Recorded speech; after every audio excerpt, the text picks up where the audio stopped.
everyone, and welcome to another installment of TED Excellence, the show in which I learn how to speak pretty. And I come to you live from my Corona bunker on the moon with Dogcat Fox, a Pepperjack, and all of you. Good evening, everyone. Happy Thanksgiving to those of you that celebrate said holiday. And for those of you that don't, good evening either way. Hope you're all doing well. Hope you're all full of turkey and tryptophan and stuffing and green bean casserole and mashed potatoes and croissants. You like croissants, a little butter or some buttery rolls, something like that. I don't know. What did I have for dinner? Can of soup. Yeah, I didn't really have anything exciting for Thanksgiving dinner. My Thanksgiving is a combination celebration with my family we call Thanksmas. That happens in between the major holidays to avoid all that traffic and craziness because we may be a very close family, but we're not all that sentimental. So anyway, all that being said, what are we doing tonight on this Thanksgiving? Am I thankful for this? I don't know. I guess I'll find out at the end of it. But I am at least thankful for the power of speech, because tonight we're going to learn the language of social justice. And as some of you may know, I have an English major. So the use of words and the creative invocation of vocabulary is part of my background. Yes. Don't hold me to that. I'll probably screw it up as we go along. But what I won't screw up is saying hello to all of you lovely people who decided to join me tonight. Matt Barnes, hello. It's a Llama, hello. Zalbla, hello. Jaeger Pony, hello. The Magister, hello. Funtime Bats, hello. Keeverdam, hello. Swirl Blue, hello. And then the chat jumped because, of course, it is Seek Vice, hello. Who else is here? Green Death, hello. Mike Savage, Blarg. Chicago Mike, hello. Peter Silak, Hades 313, hello. Frosted Glass, hello. Lurking Gopher, hello. And I think that's everybody that I see visible on the list at present. I don't see Lexi Mads, but maybe Lexi is eating turkey. Decode, hello. But either way, let's get into this. So what do we have? We have University of Wisconsin, Green Bay, and the language of social justice, Alexandra Campion. All right. The bingo card tonight is bingo card B. B as in boisterous, which is what I'm attempting to be BB right now because it's entertaining, I hear. So I guess we'll find out. Brad Young, Delafruit Zero, No One Nowhere. Hello. All right. So everybody get your bingo cards ready. This one clocks in at just over 15 minutes. So your classic TEDx length. Won't know about girth until we get into it. I'll start off with a few seconds for a sound test. You guys tell me if you can hear it, and then we will proceed. Once upon a time in Mexico, in Hollywood, in the West. I don't know. You guys hear that? Once upon a time. Sounds good, says Keeverdam. Sounds good, says Swirl Blue. All right. So once upon a time, there was... in a land not so far away, a college senior wrote an open letter to their institution. This doesn't sound like a very enjoyable fairy tale. In it, they scorched the college for their treatment of students of color and the lack of resources and support available to them. Okay.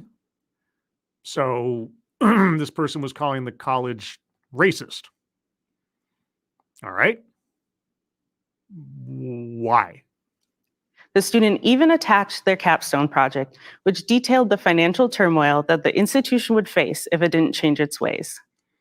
So it was a threat letter or blackmail? No pun intended. That student was me. Well, I mean, don't go tooting your own horn or nothing. I was frustrated and hurt with my experiences at the school. Real quick, Keeverdam has pointed out correctly, as Keeverdam often does, we have a square on the board. So going to the bingo card, first off, we'll circle free space. And she did say the word institution. And so we're going to circle systemic, institutional. Let's go over the bingo card once for review as we proceed for those of you listening at home, in case you're keeping your ears open for anything particular. Anecdote that probably never happened. Well, already I can believe that she sent a letter. I don't doubt that. Self-vilification or wretchedness, I'd be surprised. Weightless example, not far enough in yet. Word salad, not yet. Leaves out vital context, not yet. Collectivizes own demographic. Students of color. So, yeah, circling that one. White supremacy, not yet, but I'd be surprised if we either don't hear it or don't have it in aggregate by the end of it. A list, not yet. I'm gonna hold back on the things she talked about what the letters said. I'm gonna wait for like an actual list. Privilege, not yet. Sales pitch for product or service, not yet. Plays victim. I'm going to wait for a stronger example. Attempt to coin new buzzword, buzz phrase, not yet. Wage gap, no. Patriarchy, no. Feminism, no. Mind reading assumes motives. Something might be implied by that letter, but I'll wait a little bit. Diversity, equity, and inclusion. I'd be surprised if we don't get there. Marginalization, not specifically yet. Make something about race, sex, etc. for no reason. And remember that last part, guys. Within the context of the talk, it has to be an absolute non sequitur. Something is brought up in some broad, meaningful way, and then it doesn't have anything to do with anything and goes nowhere. That's what you have to keep your ears open for. Childhood or family anecdote? No, because the first anecdote here deals with her writing a letter in college. So that's not childhood yet. Contradicts own point or argument? Not yet. Benevolent condescension? Not yet. And lastly, microaggressions, unconscious bias. I'd be surprised if we don't get there, either specifically or in aggregate. But there we go. So far, we have circled systemic, institutional, collectivizes own demographic, and free space. Let's proceed. I was sick of getting side-eye in the hallway. I did not enjoy being asked for the Black perspective in class. Side-eye in the hallway. By who? And were they looking at you funny because of your race? Were you just imagining it? Looking for the Black perspective. You see, this is one of the contradictions, and this isn't her contradiction, but this is one of the contradictions I hear all the time, is that you, like a generalized statement of, you can't know my lived experience, right? Because your race and my race are different. Therefore, we have completely different lived experiences. And yet, if you defer to the notion that that is true, and in this case, her classroom experience, as she says, whether or not that's true, we'll weigh it as we go. If you defer to her having a special knowledge because of her race, she's then offended. Right? So if I don't assume anything about someone's life or condition or experience on the basis of their race, I'm doing it wrong. If I ask them to give their unique perspective on something because of their race, I'm also doing it wrong. Now, the easy solution to this is just don't assess people on race. But somehow we can't seem to get there. Anyway, that's just my commentary. And I was a little upset that I couldn't take any history courses that included the African diaspora. Why couldn't you do that?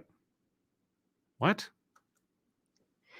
It was after learning that the Board of Trustees didn't have any inclusivity-related plans that a mentor of mine suggested I write the letter. Okay, inclusivity, diversity, equity, and inclusion, circling that one. There were no history classes that involved the African diaspora. I choose to disbelieve. Anecdote that probably never happened. I mean, okay, I'll tell you what.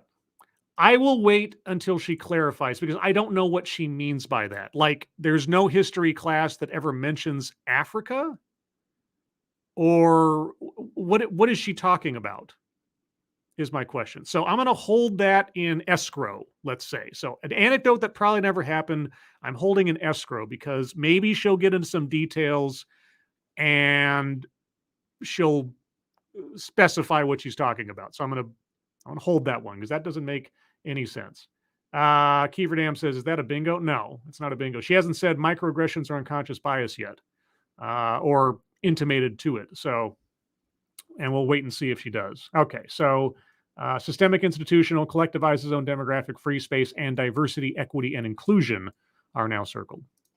To generate conversation on campus. No, you didn't do that to generate conversation. You did that to threaten the school to give you something for free. That was not generating conversation. That was a threat. You threatened their financial well-being if you didn't get your way. That is the glorified version of a tantrum.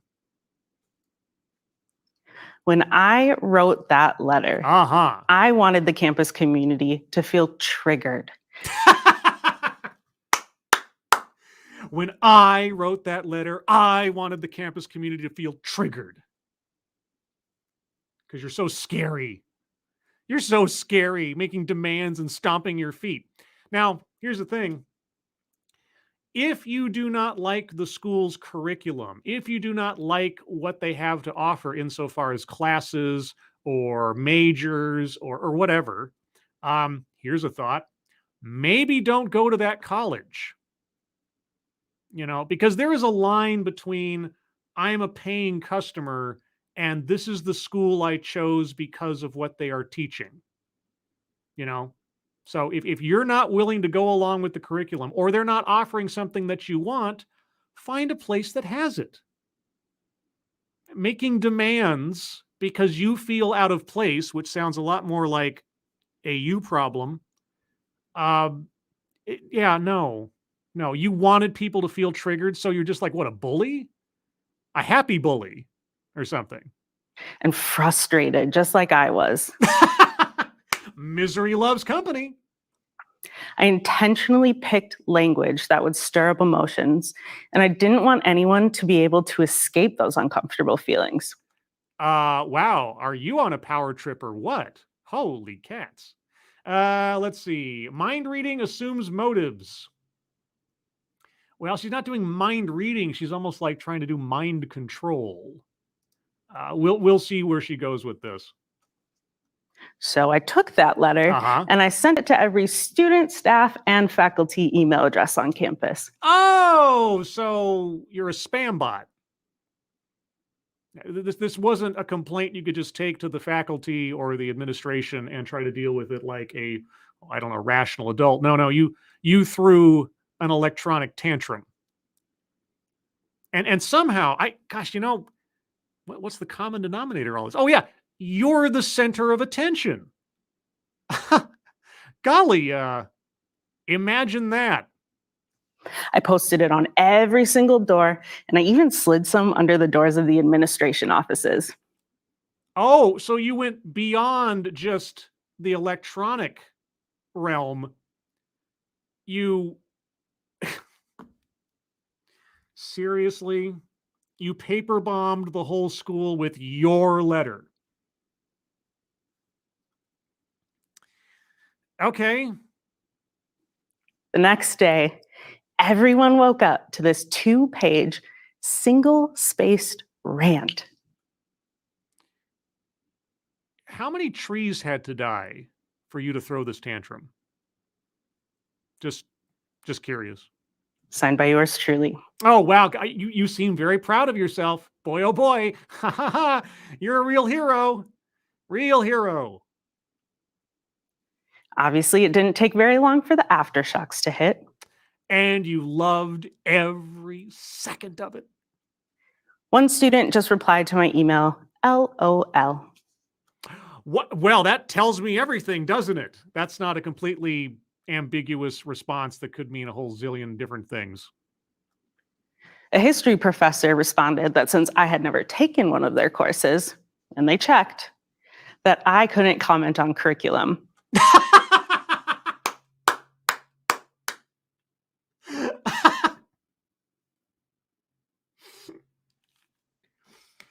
You know why they checked? And you put that out there like that's something to, um, because they were trying to validate your complaint, and your complaint lacked validity.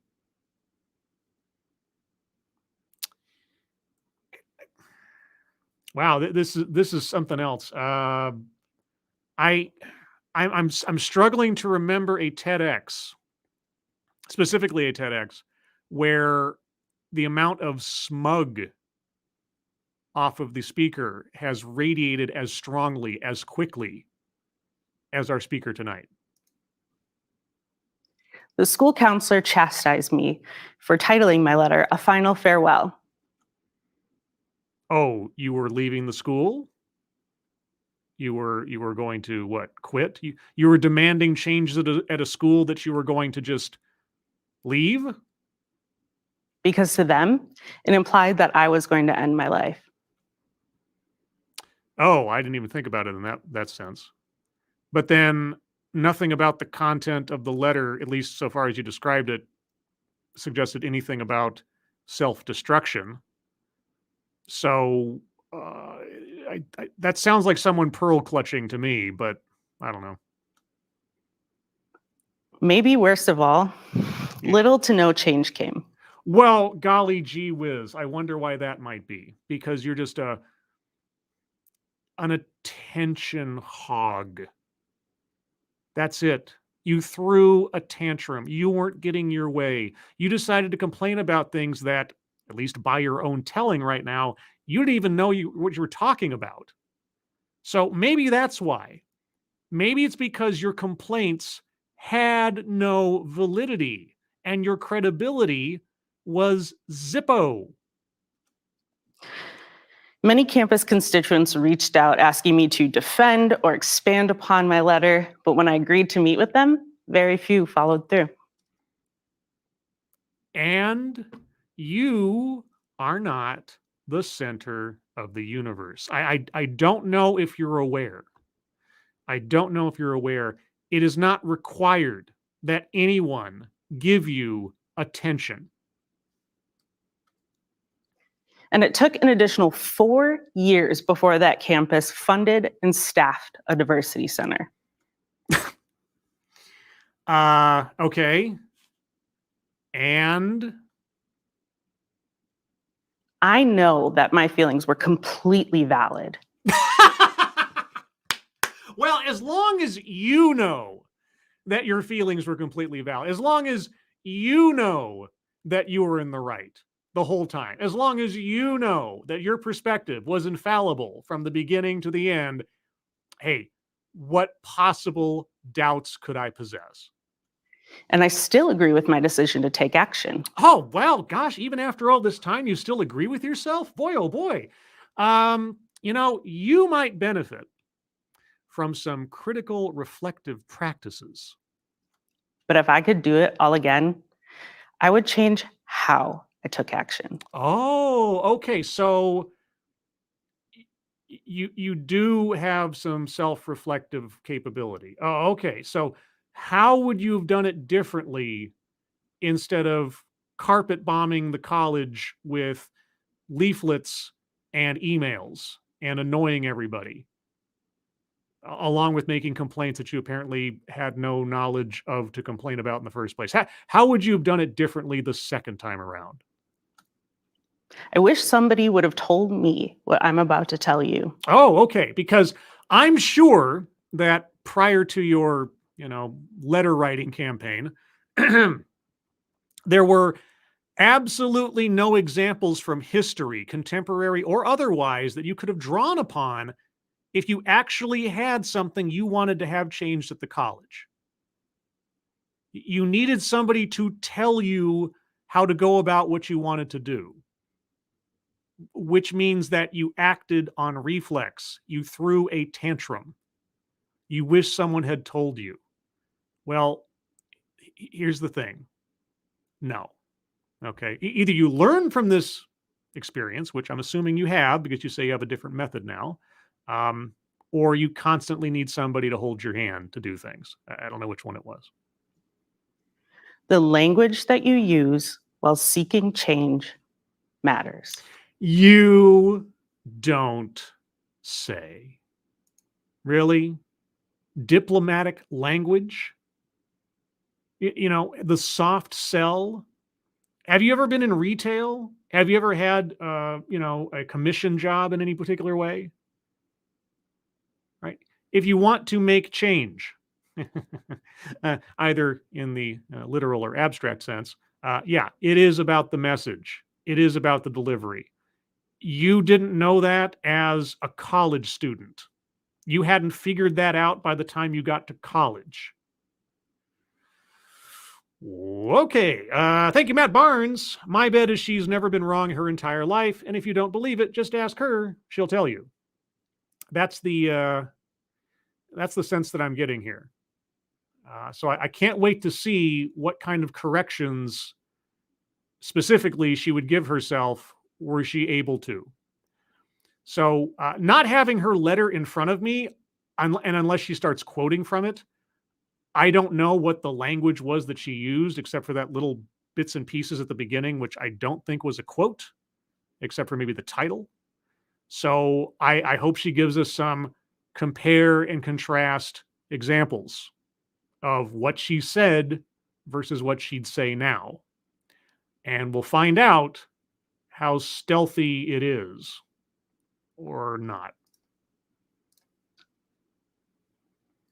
After leaving that college, I went on to graduate school and earned a degree in integrated marketing communications. Oh, well, gosh, maybe you should have done that before. So you left that, you did leave that college. So that was your, I'm taking my ball and going home letter. Okay. So you didn't stick around to try to do anything to make the change. You just demanded it happen. Okay. Sounds about right. I started as a digital media assistant, transitioned to a director of marketing, and then came to the University of Wisconsin-Green Bay to assist the admissions office with marketing and recruitment. Oh, joy. If you want to hear a really funny routine about marketing, look up Bill Hicks and sales and marketing. Just not right now, but at some point, look it up. I'm kind of a fan of Bill Hicks. Some people are not fans of Bill Hicks. I get it. It's fine. But his little rant on marketing and sales is pretty funny. Okay, so you came. Okay, so wait, the college that you left, you didn't name, right? You went off to a different college to get your degree, and then you came to work at this college, University of Wisconsin-Green Bay. Is that? She didn't name the college that she did the whole, polemic, did she? I don't think so. Okay.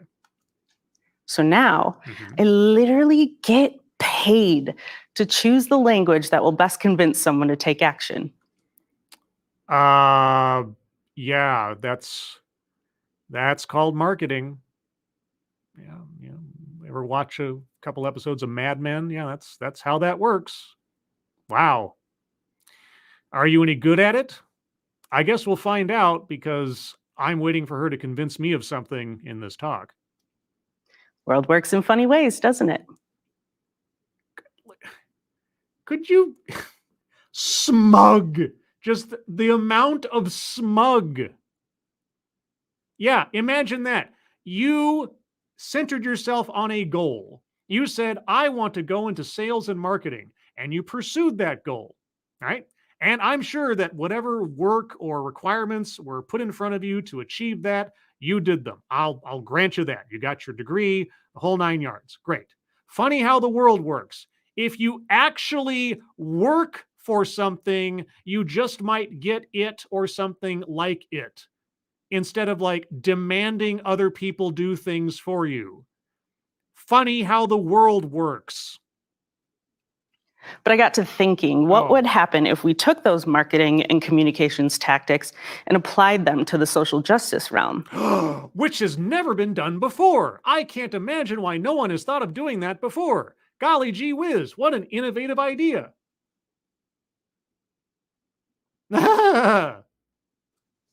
It could be momentous. It could be momentous, and it has been momentous since a long time ago when the moment happened and has been happening for a long time now. Maybe you missed that class.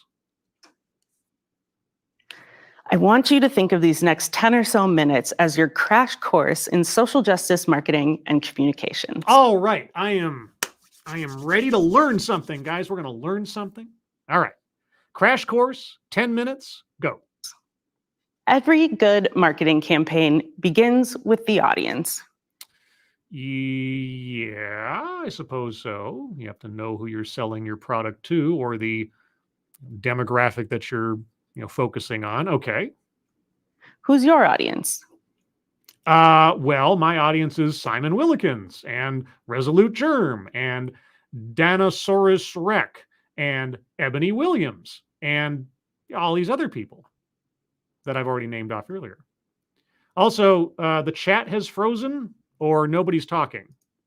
And when the chat doesn't move for a minute or three, I get wary that something's gone wrong with YouTube. So if you can still hear me and I'm still live, please put something in the chat and just let me know that nothing's gone wrong. Okay, Keeverdam has done so. Thank you, Keeverdam. Thank you, Frosted Glass. Okay, so yeah, that's one of those little red flags that I've learned over time is if the chat suddenly stops and doesn't move for a long time, something may be wrong with YouTube or the broadcast. So thank you. Now I can just be assured that you were just riveted by the presentation. Thank you, Officer Buck. Hey, Snibbles. Hey, Officer Buck. And let's see. Oh no, list, by the way, says Matt Barnes. Was that a list? Oh yeah, start off with your audience. Okay, yeah, okay, she's initiating a list. Okay, true enough. Circling a list on the board. Good job. All right. You might already know them personally, but you'll have to dig deeper and think more critically. If I'm doing marketing and sales, I rarely know the audience personally. I'm aiming for a demographic. I'm aiming on lowest common denominators of a particular audience in order to, target my product or service or whatever it is. Satsu, it's Satsu. Hey, Satsu, how's it going? Happy Thanksgiving. I bet you just put out the biggest spread for your family in the last 24, 48 hours. I bet you've been slaving over a hot stove. I got some shopping to do specifically for my niece in the near future. Have you posted any pictures of your Thanksgiving spread? Because if you did, I missed them. Squishy helped me cook this time. She did. Oh my God. Keeverdam, Scribelight, slaving over a hot stove. Oh, come on. Jeez. Anyway, okay, where are we at? Yeah, okay, yeah. Target your audience, your demographic, yes.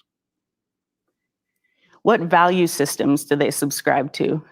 What ideas appeal to them? Yeah. What viewpoints do they already hold on your topic, and why do they hold them? Yeah. Doing this research about your audience will lay the foundation for the rest of your marketing campaign. Yes, what you're saying is generally true. Yes. Who are you attempting to reach with your messaging? What will they respond to and why? What will make this product or service attractive to this particular demographic? The real trick is taking one product or service and marketing it to various demographics in various ways and getting as big a customer pool as you can. That's the big challenge. It's not always successful. It's not always possible, but that's the challenge. And as you're learning more about your audience, yes, you'll want to think about what common language you share with them surrounding your topic, if any. Okay, or you can, tailor your messaging to the demographic. It doesn't have to be actually language you share, but I don't know what you mean yet. I often find myself writing communications geared towards first-generation college students who might not know what the bursar's office is or what a provost does. So it's my job to alter my message to keep us all on the same page. I don't know what any of those things were, and I wasn't a first-generation college student. I mean, I know the titles, provost, I remember that. I didn't care who the provost was or what they did. And in all sincerity, I don't even have any idea what a provost actually does. So what does being a first generation college student have to do with that? But you think words, definitions, terms, and understandings of things just kind of float down into one's brain based on the circumstance of their order of appearance at a college or something? Similarly, when you're talking to your audience, you want to make sure you have the same definitions of key terminology. And if not, an educational component might need to be part of your plan. Okay, all of this may be legitimate. I'm no marketing expert or anything, but I really need an active example. Even if you just say, I have a widget that does this, right? And then give us an active example. But you're talking about recruitment at a college. So what are you talking about? To me, there are 6 terms that span across all social justice initiatives that you and your audience need to have the same definitions for. Oh, definitions. Okay. You and your audience need to have the same definitions for. How are you going to do that? How are you going to make your audience understand your definitions of words you're going to use to sell them something? I hear this phrase a lot. You have to, go where people live, or go where people are, or something like that. Okay. Now, you need to tailor your message to become attractive to an already established audience. That's how marketing is supposed to work. You can conceivably over time inform and alter a audience or a demographics understanding of your product or things towards your ends. Obviously, that's what sales and marketing does.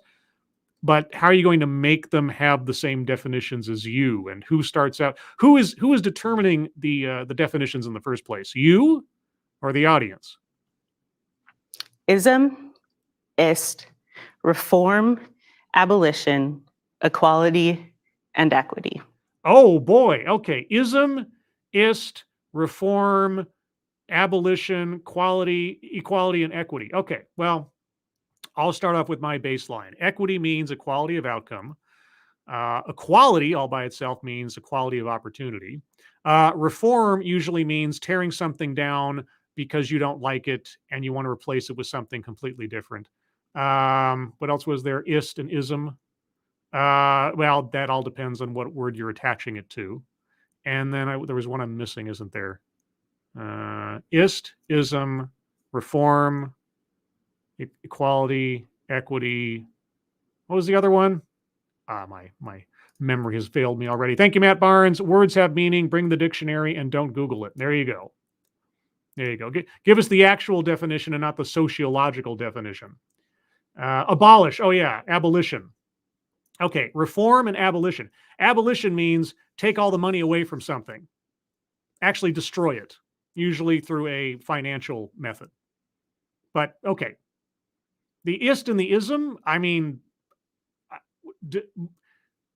yeah, those could, I mean, the definition of what those little, suffixes attach themselves to and what they indicate. Yeah, someone is a ist and an ism is a belief or an ideology, usually. And an ist could be someone who adheres to said ideology if the two words mix and match. But, racist and racism, right? I guess you can't say Catholicist.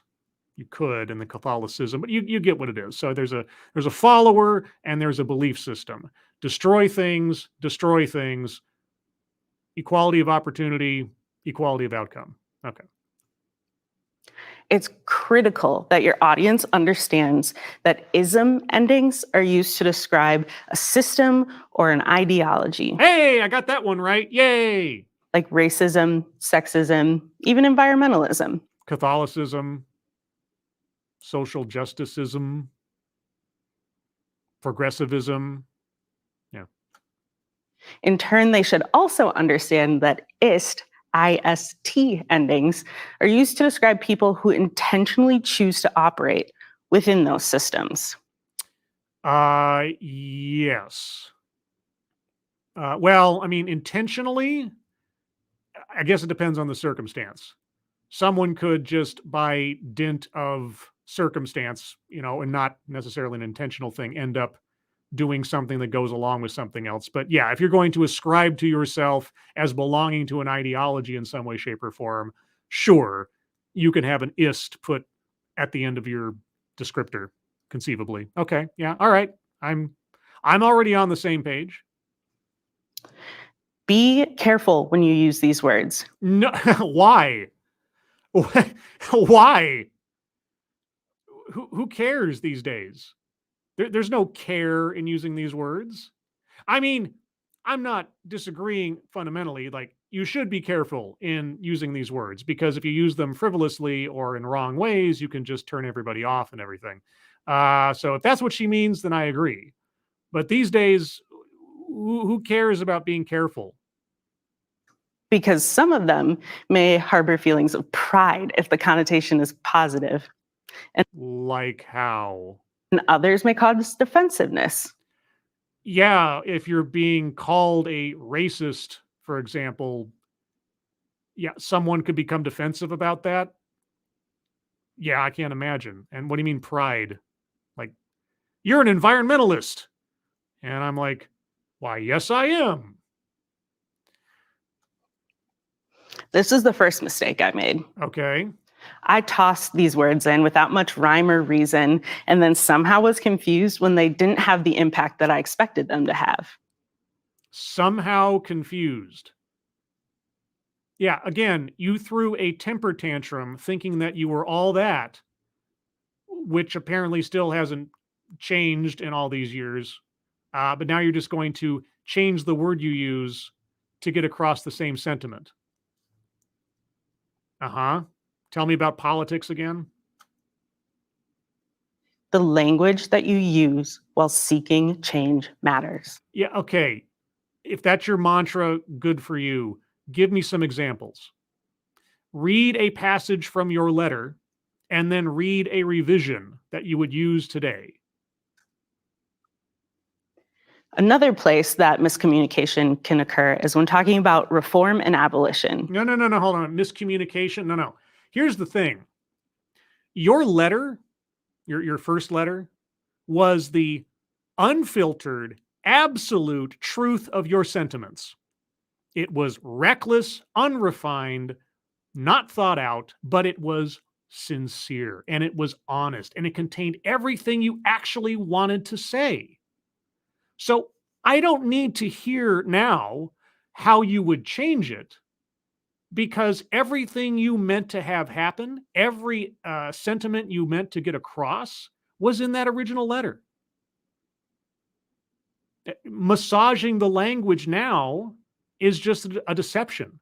It's just a sheen over the truth of your intent. So actually, what you should have done is not told me about the old letter. Because now I know that you're just being actively deceptive. And of course, that also goes along with sales and marketing. Again, watch the Bill Hicks special. Reform, as many of us know, is making amendments or changes to a system with the intention of bettering it. A system, a person, sure. Yeah, that is the intention, yes. When reform fails, however, people may begin to call for abolition or the total removal of that system. Yeah, which is, how did that work out last year? And ever since in those cities and jurisdictions that decided to, quote unquote, abolish their police force or defund the police or whatever else. Okay. Now, it all depends on what you're talking about. If we can't reform it, let's abolish it. How much time do you give to reform? All right. I mean, you wanted that college to change overnight. So, do you want that college to be abolished?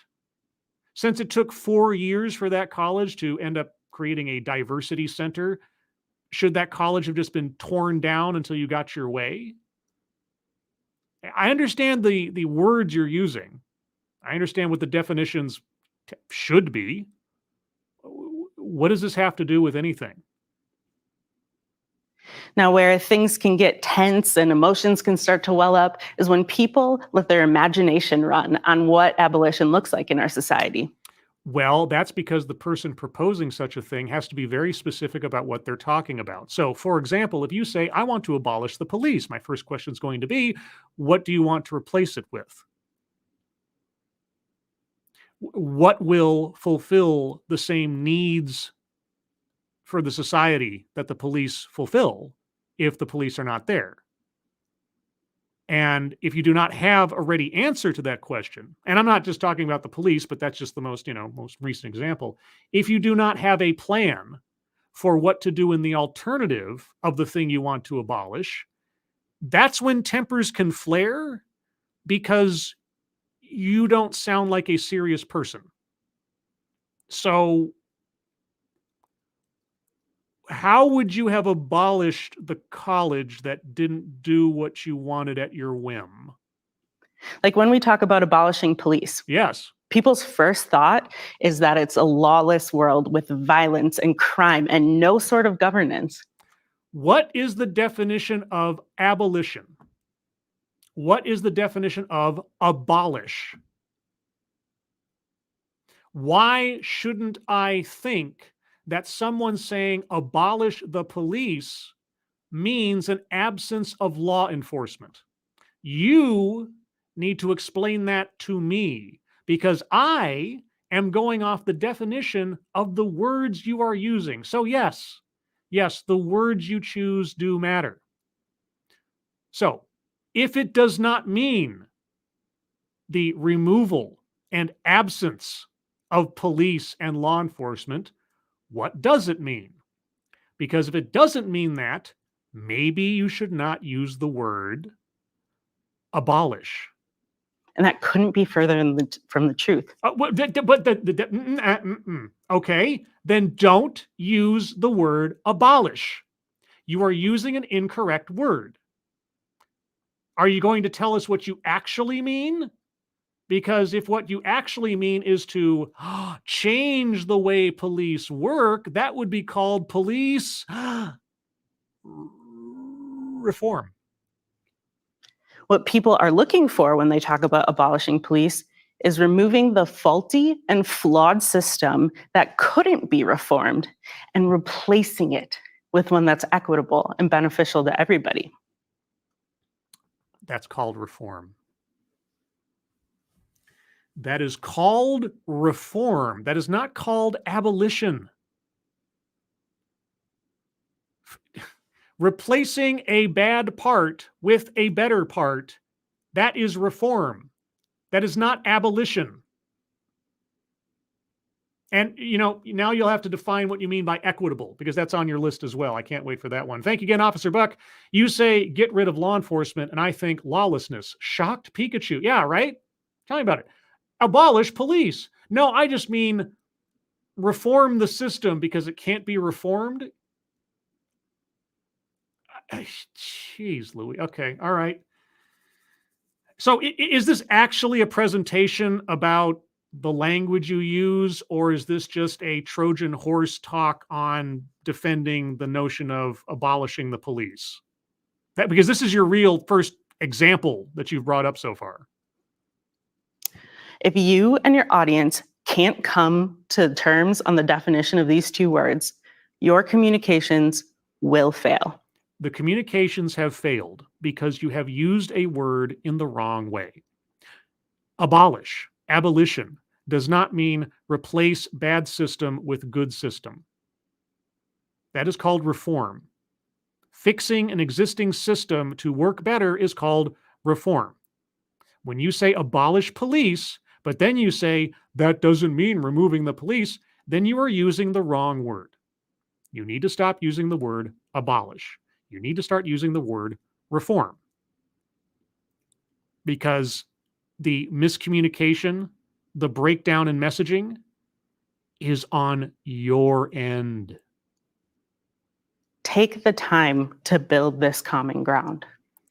I wish you would, because my common ground is the generally accepted definition of words, which you are defying in your speech about choosing the words that...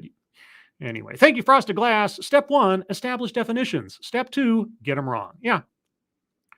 I'm going to tell you this word and its definition. Then I'm going to use an example that is completely counter to the definition of that word. And then you're going to have to tell me why you're wrong. Oh, audience that just heard me contradicts her own... Oh my God. Contradicts a point or argument. Let's see. Where is that on the board here? Because I should know that by now. Contradicts own point or argument. Circling that one on the board. In fact, let's go over the board again real quick. Anecdote that probably never happened. Well, her declaration that the college did not have history classes that involved the African diaspora, and then the college checking her on having ever attended a history class. Yeah, so that never happened. Self-vilification or wretchedness. No. Weightless example.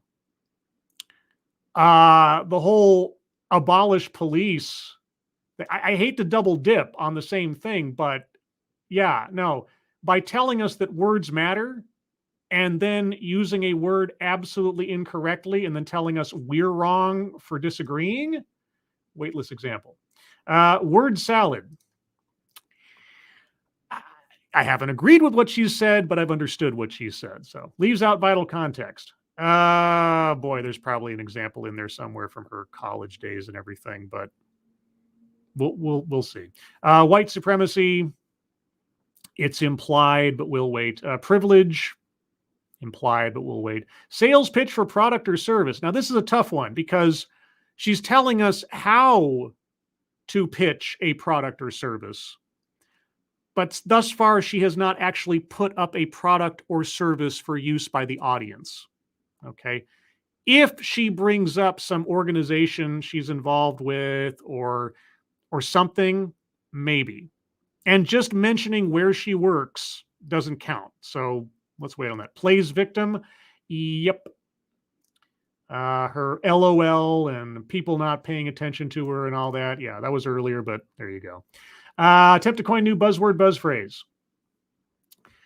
The words you use are important is not a new buzzword or buzz phrase. That's just common sense.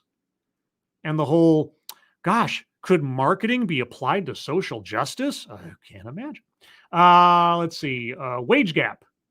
No, she doesn't talk about any wages or anything. Patriarchy, no. Feminism, no. She hasn't brought up gender yet, really, except for... No, not in any meaningful way. Mind reading assumes motives. I mean, I'm still stuck on that one because she's telling us what she wants people to think, not assuming what people... I mean, unless you go back to the side eye thing where she just... Yeah, actually, you know what? I'm going to circle that one for that. When people in the hallways gave her the side eye. And so she just assumed that they were being racist or something. Marginalization. I don't think she's used the terms yet. We'll wait and see. Make something about race, sex, etc. for no reason. Not yet. Childhood or family anecdote? No. She hasn't brought up any family members that I recall or her childhood. Benevolent condescension? Yeah. Yeah, trying to tell me that I don't know what abolish means when she uses the word abolish. I know I don't mean to keep dipping on that, but it fits so well. And lastly, microaggressions, unconscious bias. I'm waiting to see if she actually says it.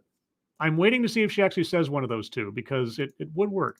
Let's see. Keeverdam, thank you so much. Lexi's here and she wants you to rewind. Plus, she had a seizure. Because she came into the middle of the show? I'm sorry, Lexi.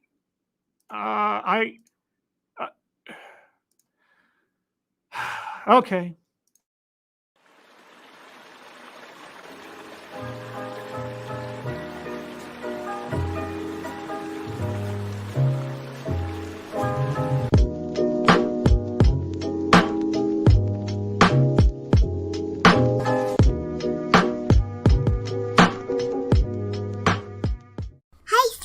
night. Hello, everyone, and welcome to another installment of TED Excellence, the show in which I learn to talk pretty. And I come to you live from my Corona bunker on the moon with Dogcat Fox, a Pepperjack, and a cure for seizures. I hope. Please, Lexi, don't have another seizure. I hope that stopped it or prevents the next one. Okay, please. Okay. We were at 7:22. Mr. Tickletrunk, thank you so much. Stitch's Law. Most arguments are simply disagreements about definitions. Definitely fits. She keeps saying abolish. Quote, you keep using that word. Unquote. Yes. Princess Bride. Yeah, it's one of those sort of like soft gaslighting things. I'm going to use a word and then use it in a completely incorrect way and then tell you that you're wrong for thinking that I'm wrong. Right? So, all right. So, Lexi, that is as rewind as I can go for convenience and politeness to the rest of the audience. Let's continue. The last set of definitions that everyone has to be on the same page about is the difference between equality and equity. Okay. Equity, equality of outcome. Equality, equality of opportunity. That is how those words are actually employed in real life. So I cannot wait to hear what she has to say about what they really mean. Because I think it's going to be something like equity means that everyone deserves access to the same resources, right? And equality means everybody has the same opportunity, something like that. Now, equality is exactly what it sounds like. A level playing field, the same for everybody. Well, yes, I suppose that's a very simplified way of putting it, but yes, equality of opportunity, yes. In a classroom, this might look like all of the students being given the same resources, learning the same materials, and then being expected to hit the same academic benchmarks. No, that's not equality. I don't know quite what you described right there. That's not equality. Equality of opportunity does not guarantee equality of outcome, nor does it dictate that there should be. There are expectations set if you want to achieve the next level in something. So if the teacher says you have to achieve this grade point average in order to move on to the next whatever, then that is the goal. That is the benchmark, yes, that you have to reach. That's okay. Equity, on the other hand, would be looking at the individual or a group of like individuals and looking at their specific needs and then providing the resources that meet them. Providing resources, individual or like individuals. Yes, okay. Like in what fashion? What assumptions shall I make of certain, what's the word for those? Demographics in what they need based on what they are like. You're not talking about individuals here. Okay. Individual merit, individual advancement, individual talent. Well, put up against a equal opportunity model, you're going to get different outcomes. Okay. I can pile on all the quote unquote resources that I want onto someone in order that they become a football star. But if they hate football, it's probably not going to work. Probably. Let's see. I need this to show up because there's a delay. Thank you, Point Curation. Hope everyone is having a good evening and week. Late to stream and watching from start. Hi, Point Curation. And by the way, if you follow me on Twitter, I put out a link not too long ago today where Point Curation was interviewed about his art. So you might have to look through my Twitter feed for that a little bit, but go find that and check it out if you're curious about his art. Also, Point Curation does art. And he sells that art for pretty cheap. And if he puts up his little Etsy store link, because I always forget to have it on me, I'll post that. So there you go. All right. Anyway, so again, you used words that have very specific definitions, and you have muddled the meanings. So in that same classroom, one student might get tutoring after school. Okay, because they are not particularly strong in a particular subject, right? Okay, is tutoring available to all students? Is that equal opportunity? Another might need extra time on tests. Okay. Are there schools that don't do this if a student qualifies for such considerations? I mean, yeah, that's. See, I have a feeling that we're, again, mixing definitions here, or she's trying to tell me that what I know isn't what I know. There are countless individualized education plans that allow every single student in that class to get the support that they need to reach those same thresholds. No.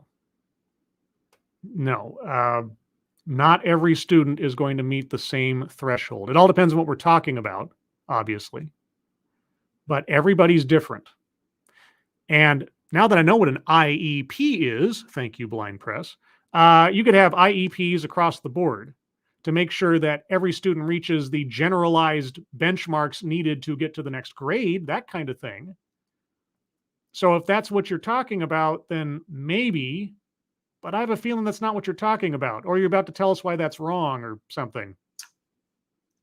If equality is the goal and the finish line, no, equality is the starting line. Equality of opportunity. Setting aside everything that is irrelevant and giving everybody the same chance at the beginning. There's no guarantee of outcome. Right? Any kid can conceivably attempt to become an NBA basketball star. Most kids won't. Either because they don't have any interest in it, or they try and they don't make the cut. And by all means, if someone in the audience, and my audience, the audience that I'm marketing to, if I'm off base on what I'm saying or my understanding, let me know, because I don't want to get it wrong or proceed throughout life under a misapprehension, as it feels like our speaker is trying to impart upon some of us. Equity is the means to get there. Equity is the means to get there. Equity is the end point. You want equality of outcome. You have just mixed and mashed those two concepts together. So once you and your audience have these 6 terms and the same definitions, which you have completely butchered in at least 2 instances thus far, they will be the launching pad for the rest of your communications. Well, I guess if you can convince me that abolition doesn't mean abolition, you have got to be a really good salesman. Now you actually get to start writing. Unless you're part of a really bold and sometimes risky marketing team, snarky commentary won't get you anywhere. Well, I'm glad you've learned that lesson. All depends on what audience you're talking to, though. If you're talking to a bunch of Twitter trolls, hey, you might just get somewhere. I learned that one the hard way. Did you? Because, see, again, you're showing your hand. If this was a game of poker, you would have already lost, because the letter you sent is what you meant to say. Putting it through the filter of marketing and sales experience since then doesn't change your true intentions or your true feelings, unless you're going to tell us that you yourself have reformed. My letter was filled with jabs and non-constructive criticisms that ultimately made the important parts of my message fall on deaf ears.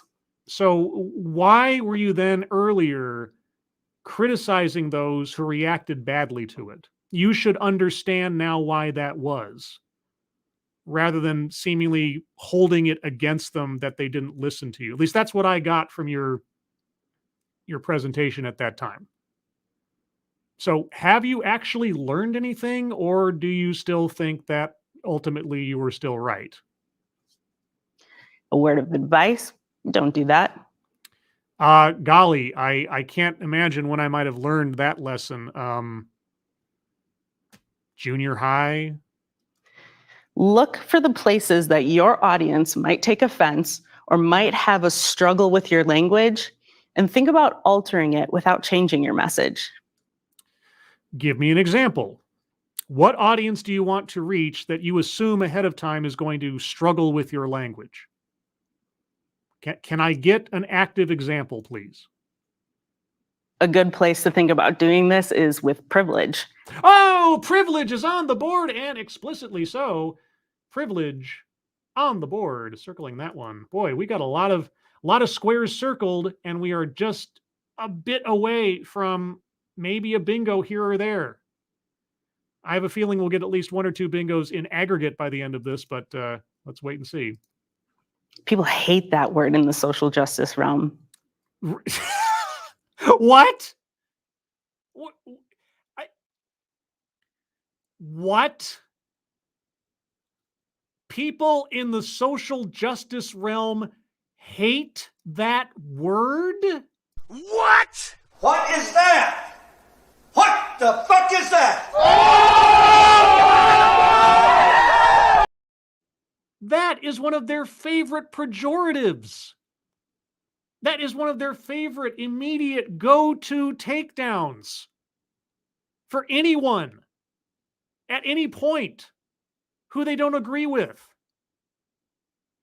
They hate that word. They love that word. It is so easy to throw out there and so difficult to just offhandedly disprove because it's such an abstract depending on the circumstances. What?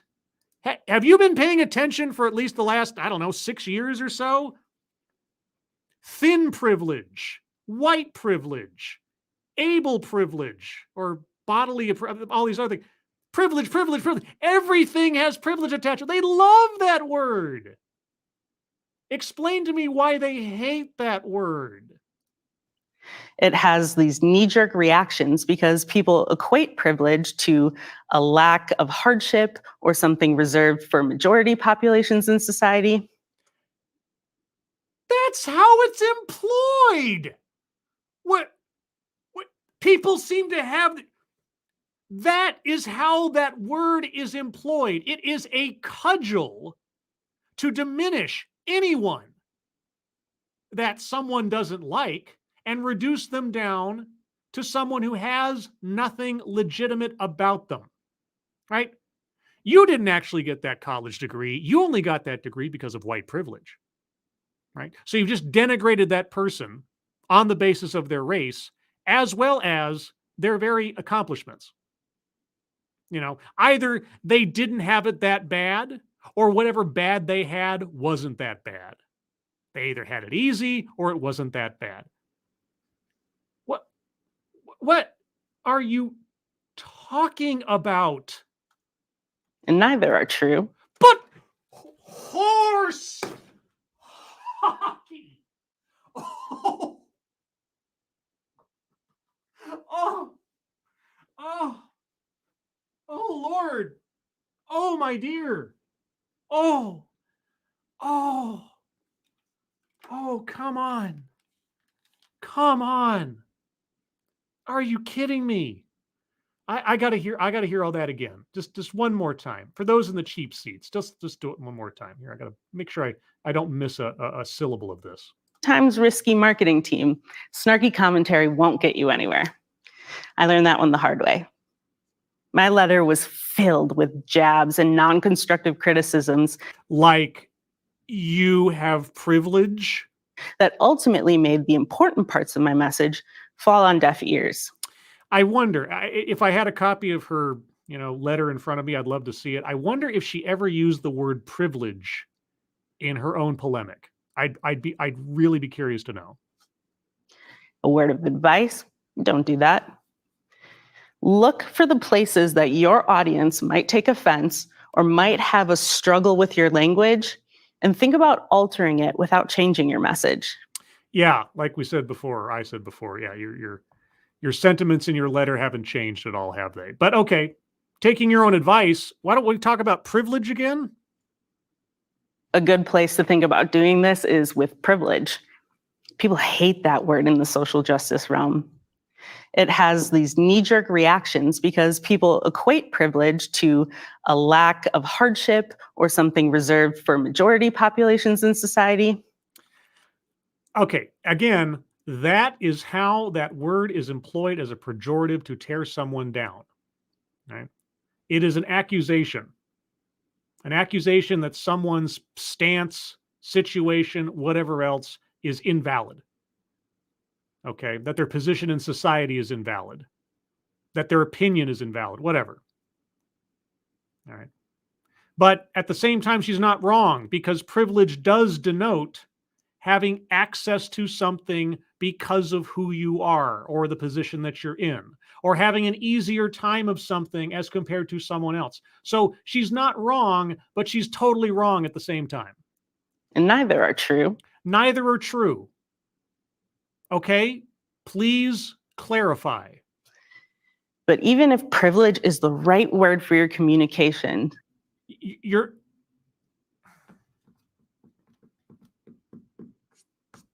okay. If you know you're going to get that pushback, you might want to change it out for a word like immunity. All right, so white immunity. Boy, that goes down like a spoonful of sugar, right? Thin immunity. Are you sure you want to use that word in this particular moment in human history? Because that could cause even more kind of confusions. It's a softer way of getting at those disparities in society without turning off the ears of your audience.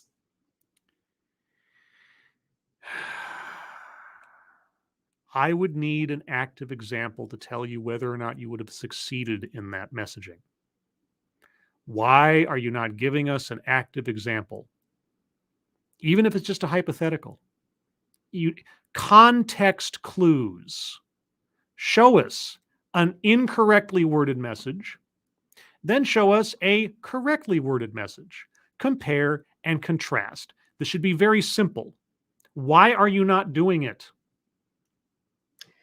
The language that you use while seeking change matters. Yes, you're right. It also is important to use words correctly per their definitions.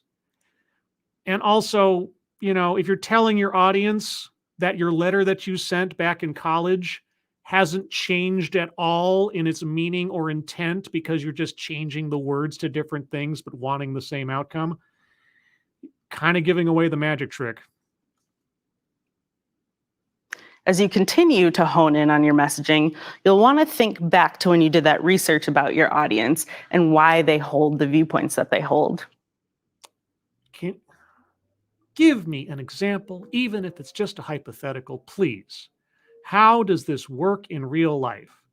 How would you take situation X and apply all of these lessons to it to get that audience to want to buy what you're selling? Why? Please stop with the abstracts. You'll want to think about what concerns come out of those viewpoints, and you'll want to think of your proof points or supporting evidence to answer those questions. Yes, I get the concept. Could you, flesh it out a little bit with an example? I'll take an example from history. I'll take one where you don't have to come up with something. Just give me a marketing campaign from the 1970s for Coca-Cola or something. Anything. If your audience is worried about the cost of social change, dig into financial data. Dig into financial data. Well, what if you find in your financial data that there is an enormous cost to something? Then how do you message that? How are you going to spin a, inconvenient reality? If they're worried about proposed solutions not working, look at case studies where it's already been tried.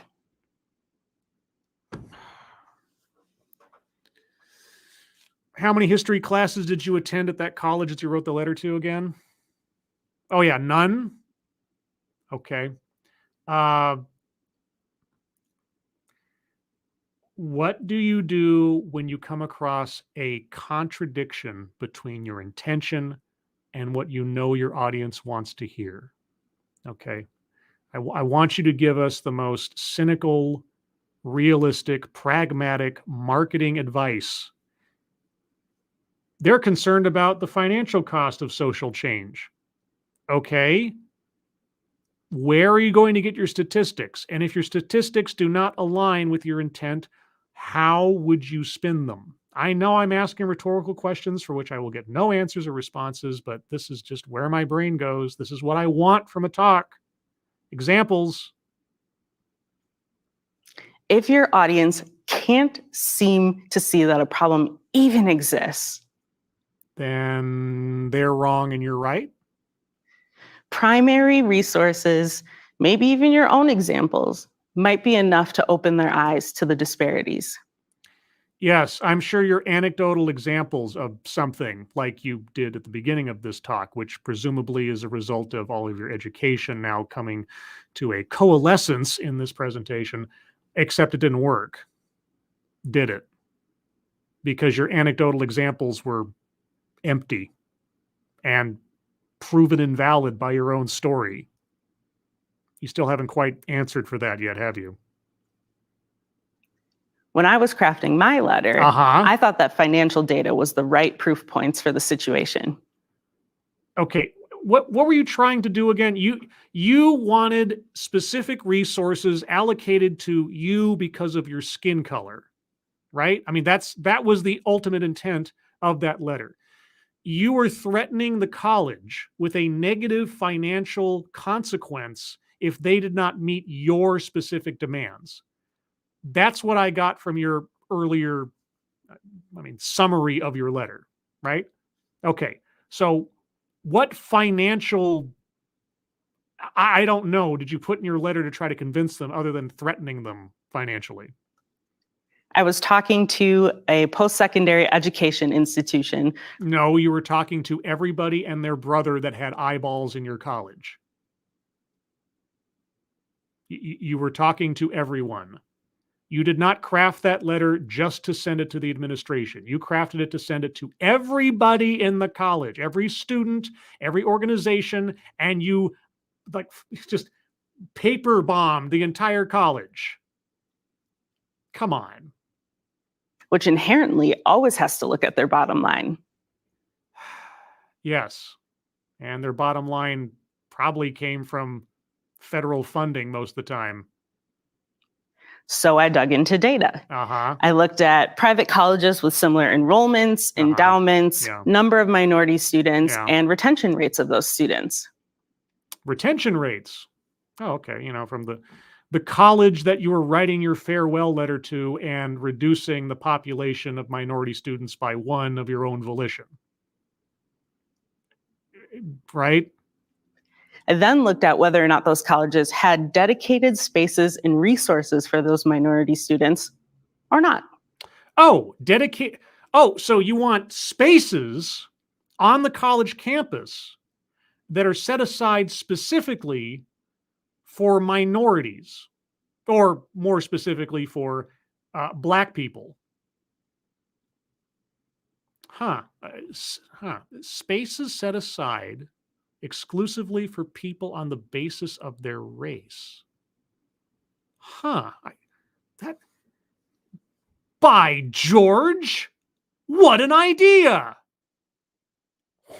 Amazing. Golly, I can't imagine why any college that accepts federal funding might have some hesitation with that concept. Oh, God.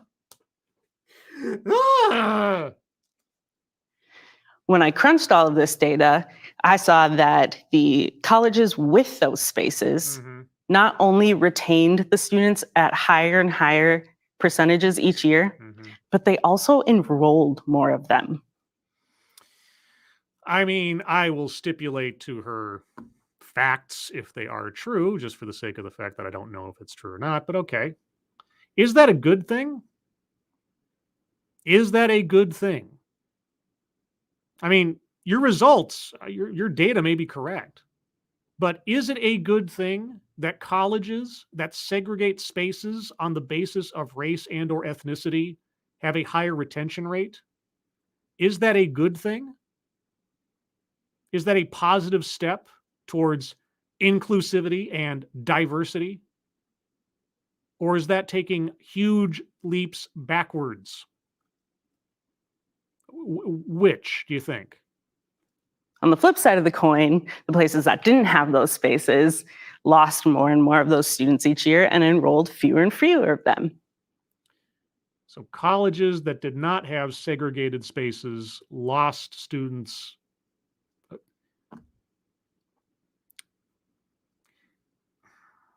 There's a whole bunch of different ways that this could be true and a whole bunch of different reasons as to why it's happening. I wonder if our sales and marketing genius here might think about if that is the mechanism that is directing people from one college to the next, if that is the only or major factor that is becoming attractive to a certain demographic of students, why?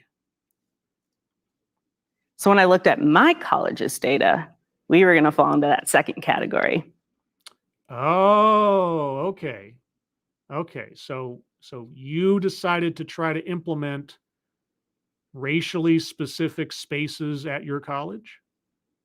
So I took it a step further. Did I you? went back to those endowment and enrollment numbers. I looked at our tuition prices and how much tuition would be lost each year that those minority students continued to leave. Uh-huh. And I calculated that it would only take about 7 years or so before the college would need to close its doors. Really?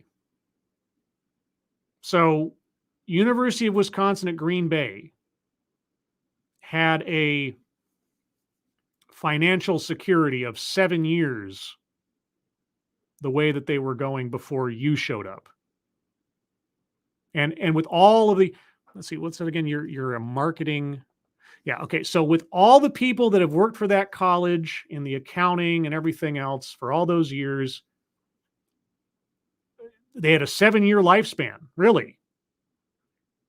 Please do not tell me that you are taking credit upon yourself, if you are going to tell us that you were the one implementing these programs, that you saved the University of Wisconsin at Green Bay. Please do not tell me that is where this is going. Now, I thought that all of this data that I had brought to the table was enough to convince my audience that there was an issue.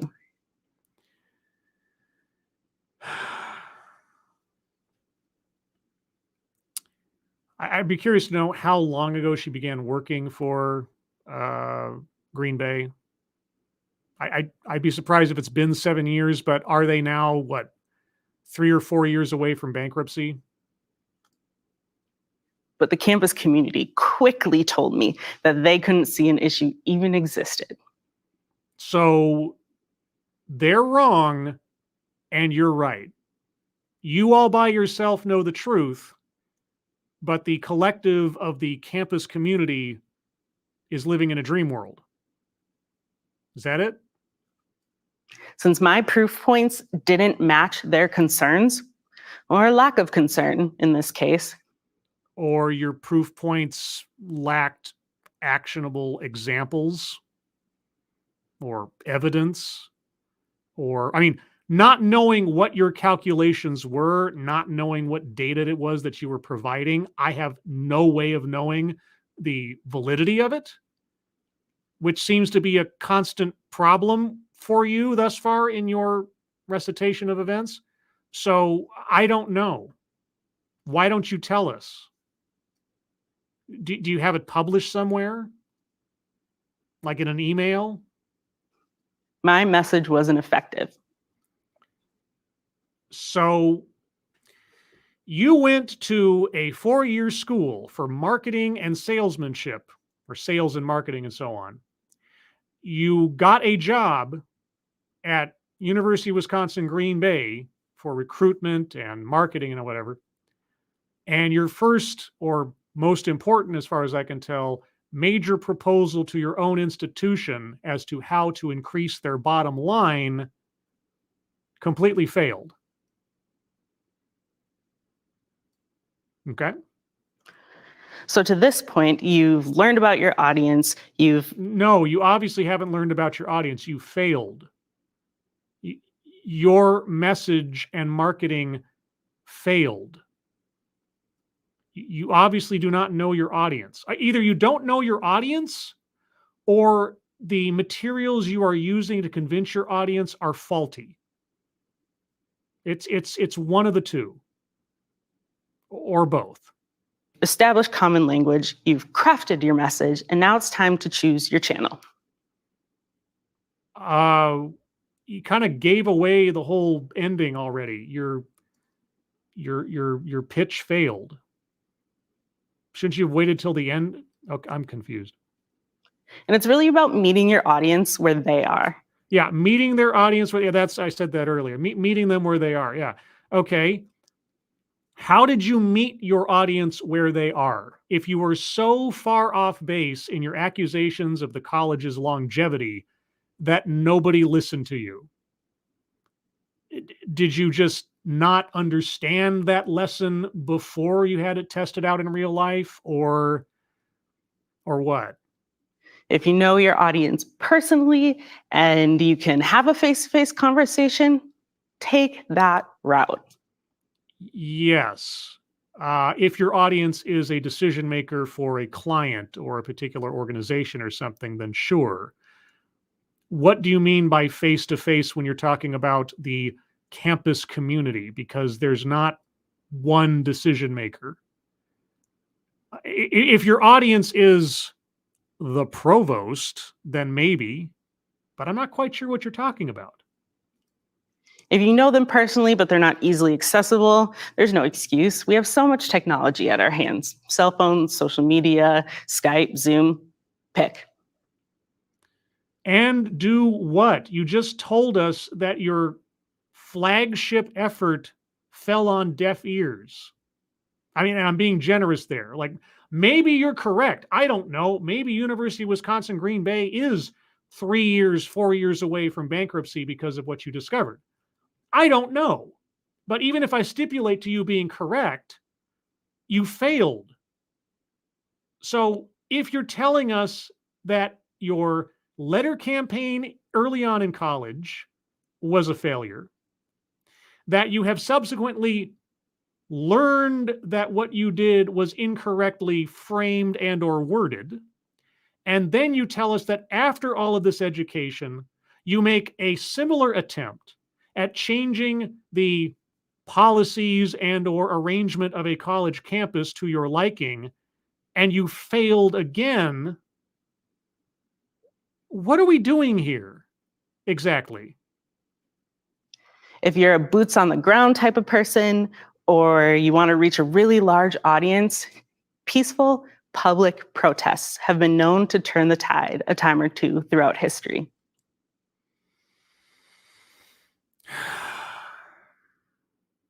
Yes. Peaceful public protest. You're correct.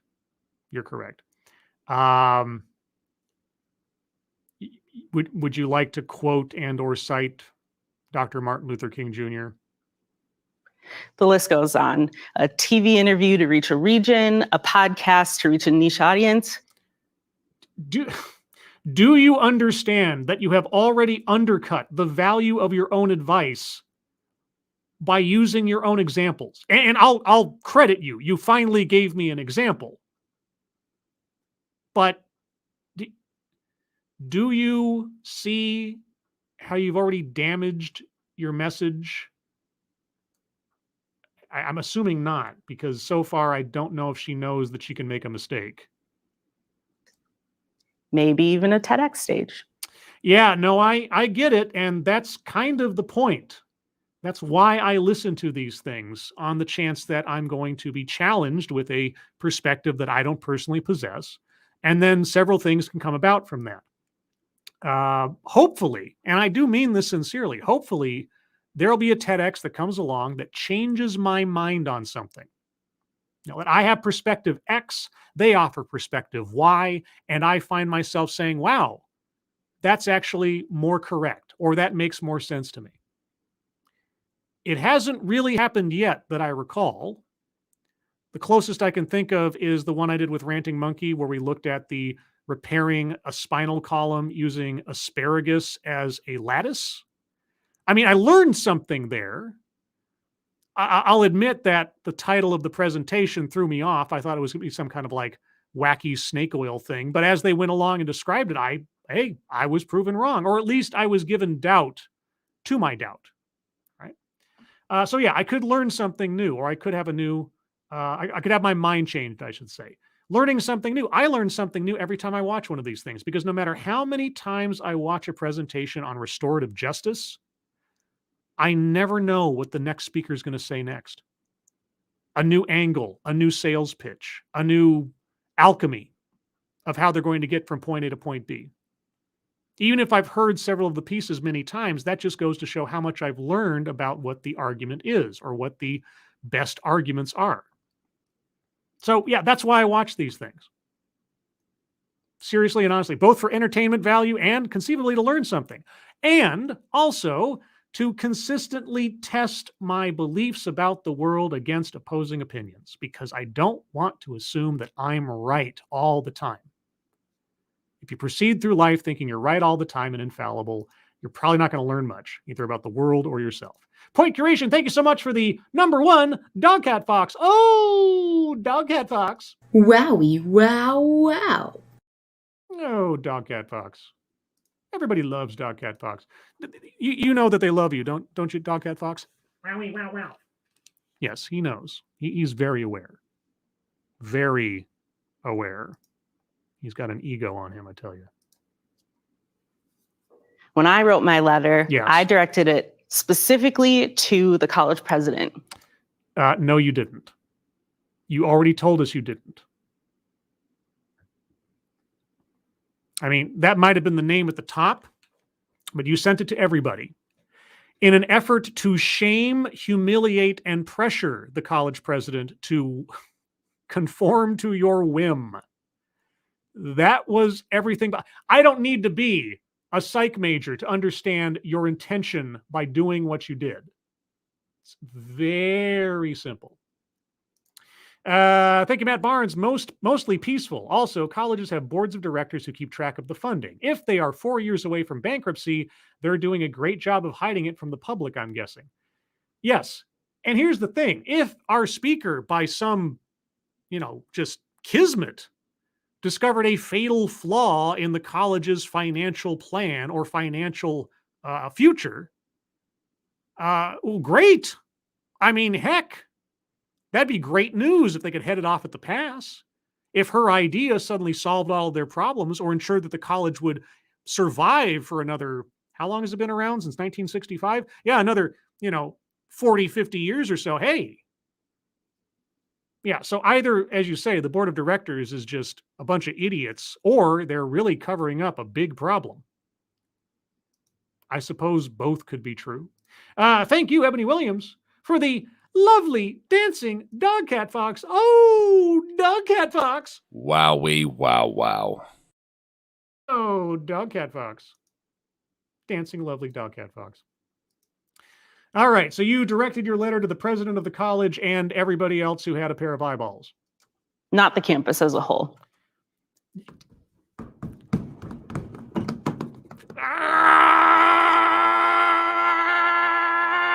What? What is that? What the fuck is that?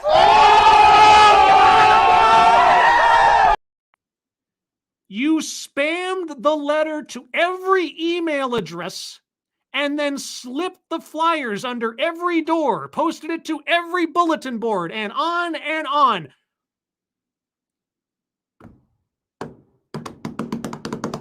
Okay.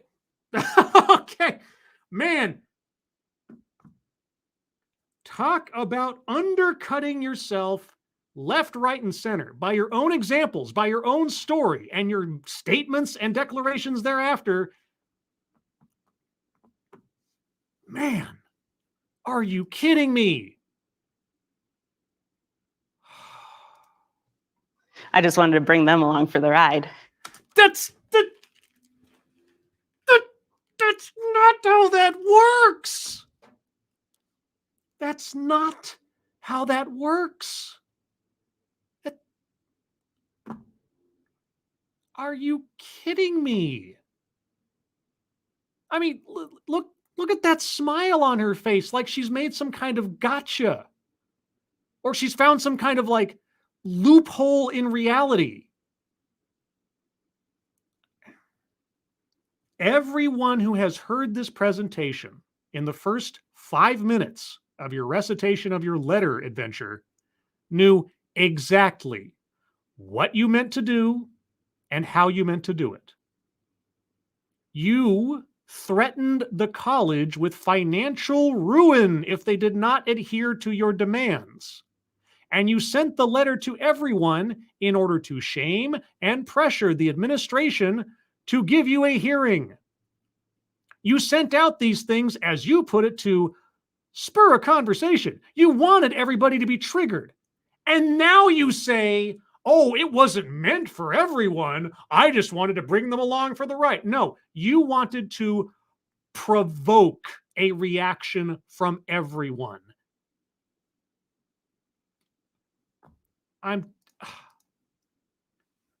Good gravy. Thank you, Keeverdam, for the, oh, heart, lovely dog-cat fox. Oh, dog-cat fox. Wowee! Wow! Wow! Oh, dog-cat fox. Right, dog-cat fox? Wowie, wow, wow. Dog-cat fox. He can speak for himself. I just like the little cartoon voices I get out of my friends. Okay. Yeah, okay. Keep smiling. Keep smiling because, man, you have just... Wow. But in doing so, I created a very pointed attack that obviously caused backlash. Your rant was a pointed attack. It wasn't sending it to everybody.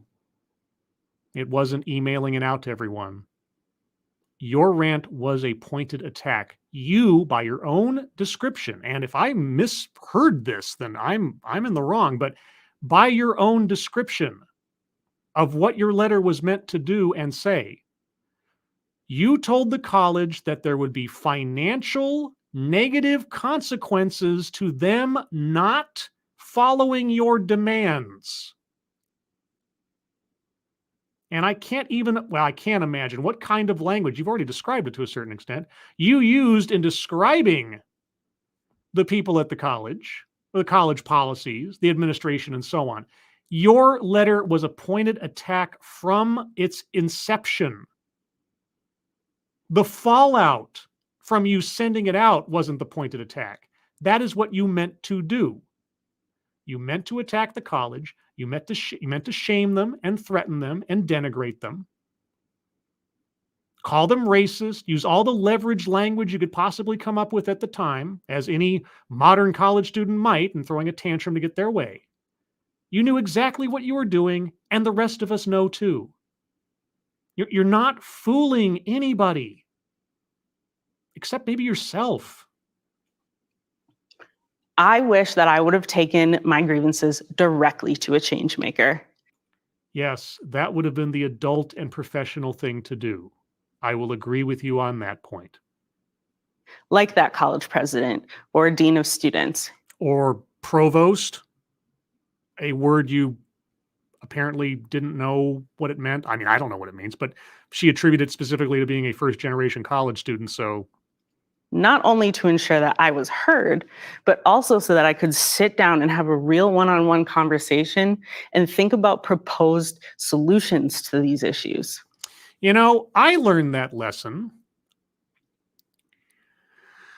when I was 6, and I didn't get my way when I wanted that toy, and my mother gave me a talking to. These are not lessons, ideally, that should be learned by someone after they've already begun attending college. Thank you, Mr. Tickletrunk. Social justice speaking in the tone of narcissism. Narcissism? Is that the language of huge drug dealers in South America? I don't know. I don't know, but okay. Narcissism. Or is it like narcolepsy? Like the talking in my sleep? Dude. Yeah, if you get that reference, then you're an 80s kid.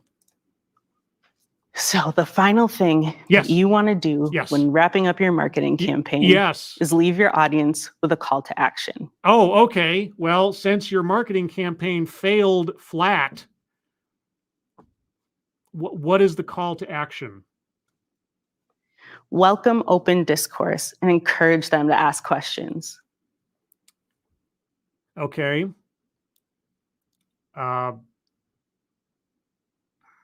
Your definition of abolition when it comes to police is incorrect. What word should be used instead? That's my question.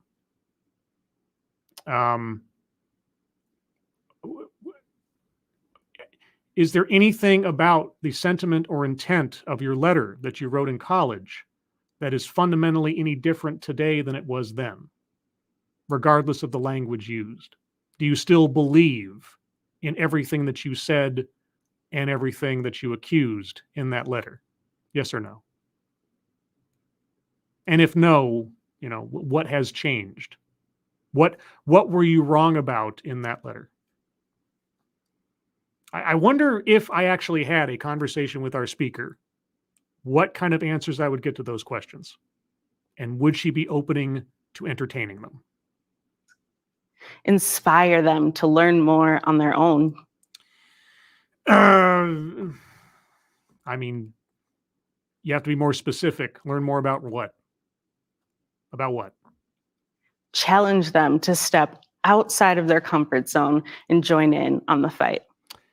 That is, again, one of the reasons why I do this. I take myself specifically out of my comfort zone of hearing exactly what I want to hear on a daily basis, which almost never happens anyway, but intentionally put myself forward and be challenged by someone else's perspective or opinion on something that I, at least reflexively by most titles of TEDx's, make me think that this is going to be something that is challenging my viewpoint on the world.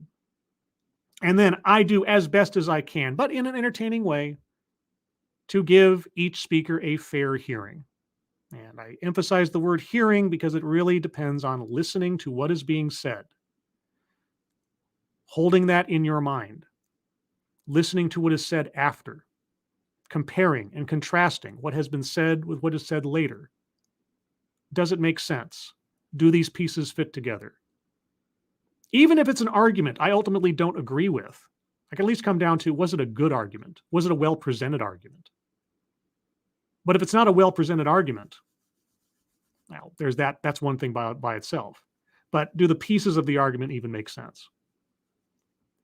Thinking critically about things put in front of me that may be challenging to my notions of the world. And how do I challenge back? Because after all, if we can't get people to engage with us, we'll never move these social justice initiatives forward.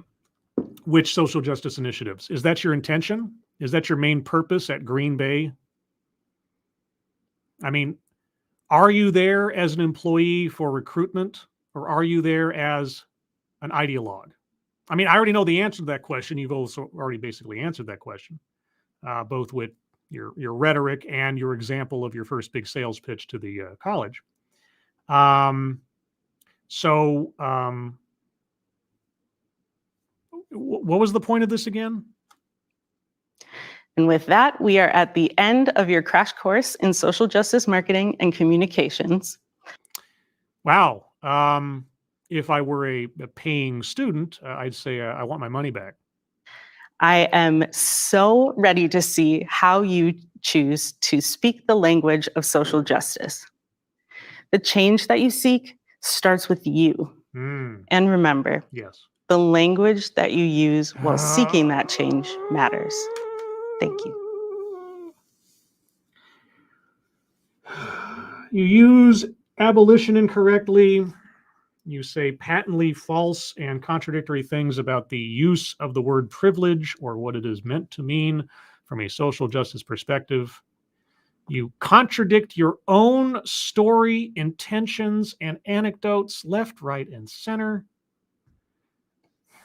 Okay. I don't know where you got your marketing degree or whatever. I think you might want to either demand a refund or go back to school, because it really didn't take whatever was.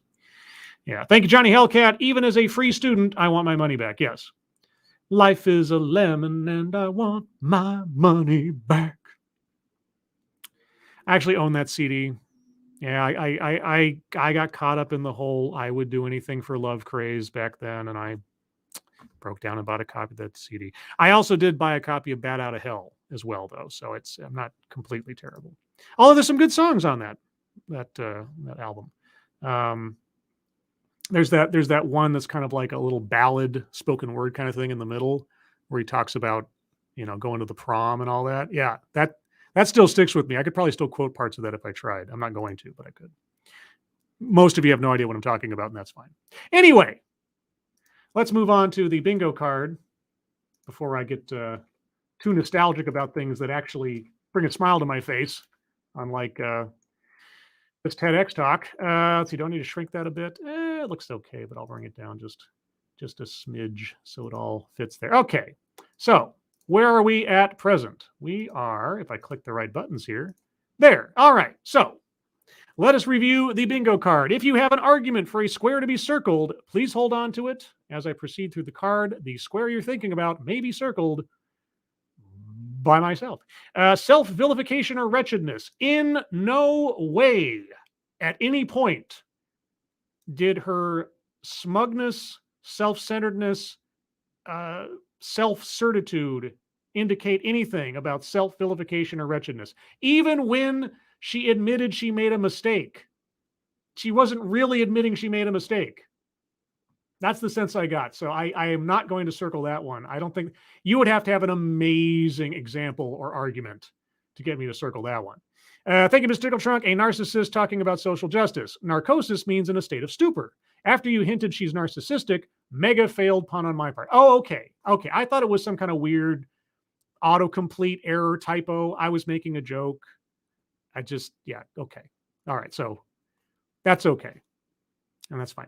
But, maybe it was a failure on my part. Perhaps that was, I was so cued into the talk and specificity and everything. And these days when I see something that kind of looks off in a message, I just assume it was a typo or autocomplete something. And anyway, what wasn't meaning to make fun of you. I was just, yeah, okay. I'm probably wrong. See, that's how I exist in most of my life, assuming that I'm wrong. Word salad. Yeah. Just how many times was I just like horse hockey? Privilege doesn't mean this. That doesn't mean that. Gaslighting what I've just heard her say of herself, etc. Yeah. Okay. I'm not going to make sure I don't have any stealth bingos that I'm missing like last time. Leaves out vital context. Leaves out vital context. My brain is so scattered with everything that we've heard. Was there something? Examples. Yes. Sorry, it took me a second there. She didn't give any definitive examples to what she was talking about most of the time. And the one example she gave completely contradicted her entire argument, if not her entire education. So, yeah, leaves out vital context. White supremacy. This is heavily implied.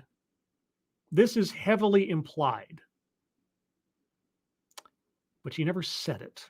And it is the last square before a double bingo. And I am loath to just hand wave that in the absence of an actual declaration. So I am going to leave it to you guys. I need a really good argument. It might be right there. In fact, I could probably just make it up right now if I wanted to, but I'm not going to because it's too important. I got 2 bingos on the line here for that one square. So I put the challenge to you to make me a good argument. Sales pitch for product or service. Strangely enough, yes, social justice. She made a sales pitch for social justice. Not a good one, but she made it. Specifically for instituting these spaces and so on at different colleges. She described the financial benefits to doing so and so on. So she made a sales pitch. It might have been inside of her presentation as an example, but all the same, she did it because she meant it. That was a sales pitch for the rest of the world too. Attempt to coin new buzzword, buzz phrase. Her mantra doesn't count. I am not going to justify or glorify her repeating the words you use when trying to enact social change matter. Yeah. Crafting your message for the audience you intend to try to persuade. Not a new buzzword, buzz phrase. Okay, it's not. Replacing privilege with immunity. I mean, maybe. Again, the bar is pretty high because this is a bingo square, so I'm going to leave that for now. If you guys have a good argument, wage gap. I mean, she talked about disparities in resources and so on, but she never got down to like pay or anything like that. So I'm hesitant to circle that one. Just talking about differences in economies and so on doesn't necessarily mean wage gap because she never talked about pay or earnings or anything like that. Talk about resources, but that's very abstract. Patriarchy, no. Feminism, no. She never brought up gender in any particular way, in any meaningful way. No, she never brought that up. I'm kind of amazed. Marginalization. I mean, it is implied, and since this is not a bingo square on aggregate, I'm going to circle it because she was talking about, students who are not being given the resources that they needed, and they need their own special spaces, and they need special considerations, and so on. So that kind of covers that. Making something about race, sex, etc. for no reason. She had a reason. And maybe I missed it, but if there's a non sequitur in there of something that she brought up as a big idea that never followed up on, I'm going to need a reminder. Childhood or family anecdote. Strangely enough, she didn't talk about her childhood. She talked about her college education, but she never mentioned her family. None of it. I was honestly surprised. Microaggressions, unconscious bias.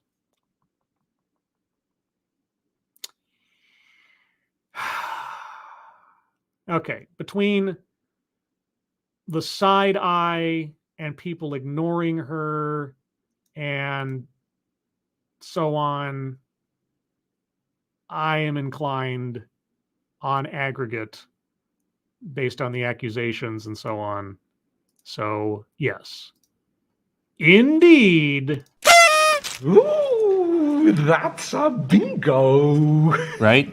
Yeah! We have our first bingo. It may not be the last, but that is entirely dependent upon you, dear audience. Oh, my audience. So if you have an argument for a square not circled, please put it in the chat now. Please be sure to tag my name in your argument so I can tell it apart from other things. And I will start taking those on now. We've gone pretty long on this one, but then there was a whole lot to cover. This has been a long episode. I won't go any further than 2 hours at the max, though. So we've got about 10 minutes or thereabouts, 12 minutes. Sam Sasquatch. Sam Squatch. I would argue the whole talk was about her belief that colleges are white supremacist, but she applied her own advice of not using divisive phrases and avoided actually saying white supremacy. Ooh. Now that is a meta argument right there. Her very talk implicates things she didn't say. Ooh, I like that.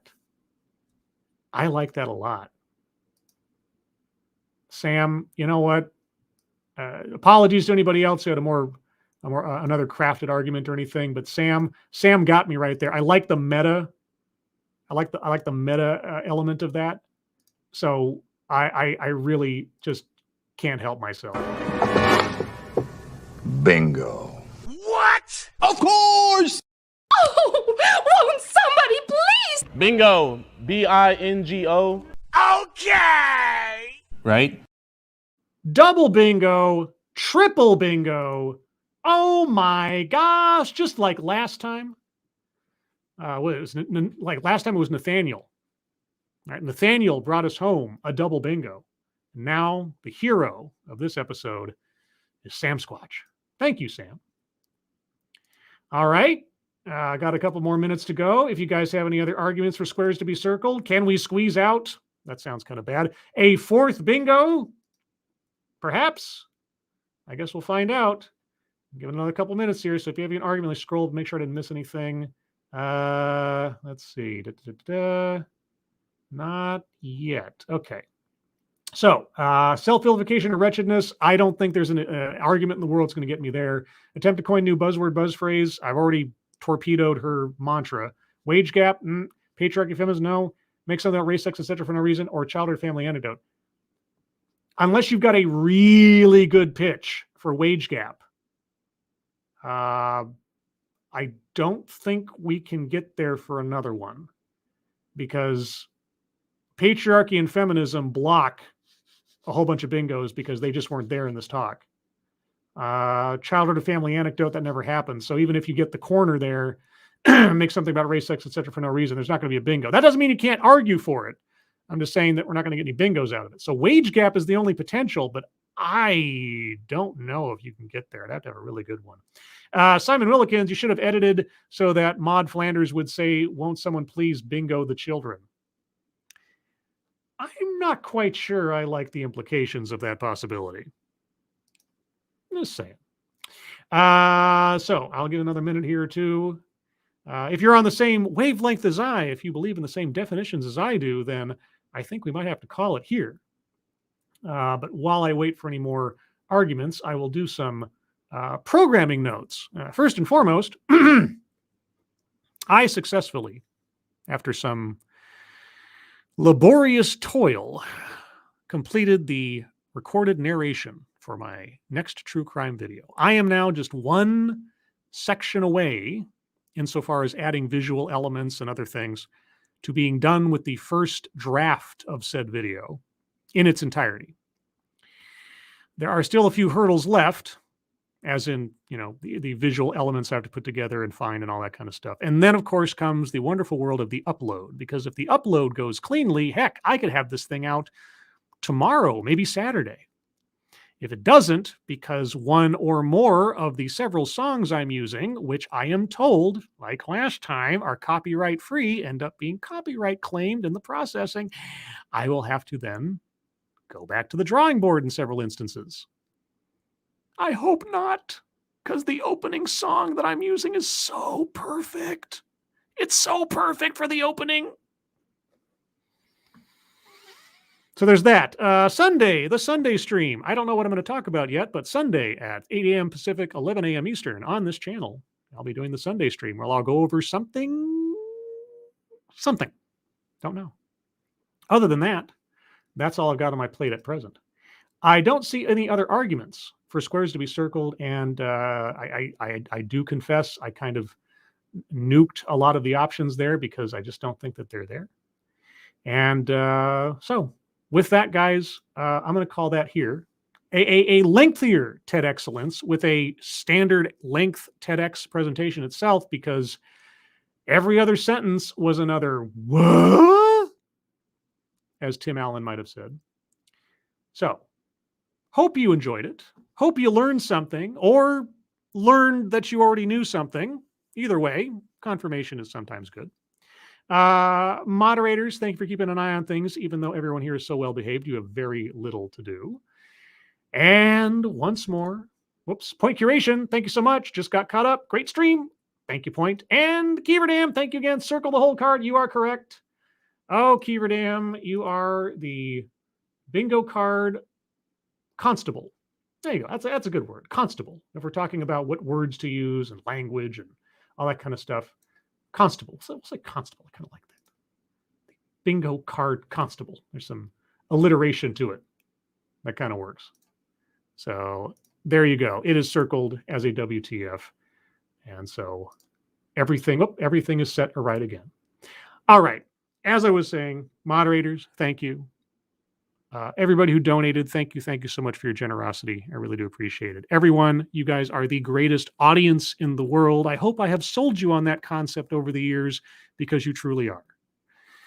Hope you all had a good Thanksgiving, or if your Thanksgiving extends into tomorrow, mine doesn't. I got to go work. But if it does, have fun with that too. Enjoy the tryptophan. Drift off into a nice, passively drugged sleep tonight. And everyone, I hope you're all safe and well. If you are not well, please get well soon. And I will see you next week on the next one. Take care. Bye-bye.